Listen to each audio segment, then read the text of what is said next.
वर्तमान ओडिशार समस्त परीक्षा गुड़िकर बयस सीमा 32 वर्षरू 42 वर्ष को वृद्धि कर दिया जाइछि।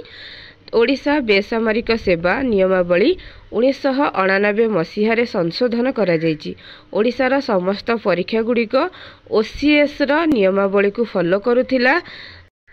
ओडिशार समस्त सरकारी पदपदवी और सेवार प्रवेश पाई सर्वोच्च बयस सीमा पूर्वर 32 वर्ष थिला। ओसीएस र नियमावली अनुसार 32 वर्ष को परिवर्तन करा जाई वर्तमान एहार बयस को 42 वर्ष को वृद्धि कर दिया जाइछि।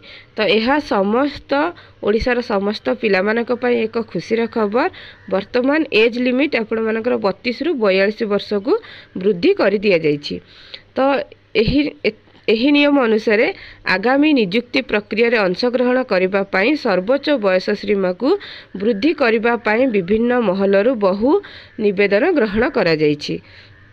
आगकू जो भी परीक्षा करा जिवो सबु परीक्षा रे आपण मानकर एज लिमिट 42 वर्ष ही रखा जिवो। किंतु एभली किछि विभाग रहिछि, एभली किछि डिपार्टमेंट रहिछि जेउठारे कि आपण मानकर एही नियम को लागू करा जिवो नाही।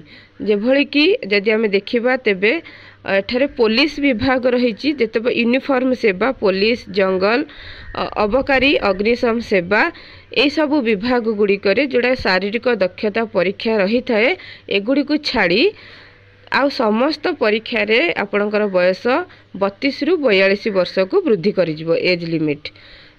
ता सहित आपणकर जनजाति, अनुसूचित जाति, सामाजिक और शिक्षागत पछुआ वर्ग, महिला, अवसर प्राप्त सैनिक, भिन्नक्षम व्यक्ति मानक पई आगरु जे रिजर्वेशन कर दिया रखा जाइतिला गवर्नमेंट रूल अनुसार सेही रिजर्वेशन मध्य रहिबो। ता सहित आपण मानकर बयस 42 वर्ष को वृद्धि कर दिया जिवो। तो यह थिला इनफॉरमेशन टी। जदि आपको इनफॉरमेशन टी भल लागि थाए तेबे चैनल टी को सब्सक्राइब कर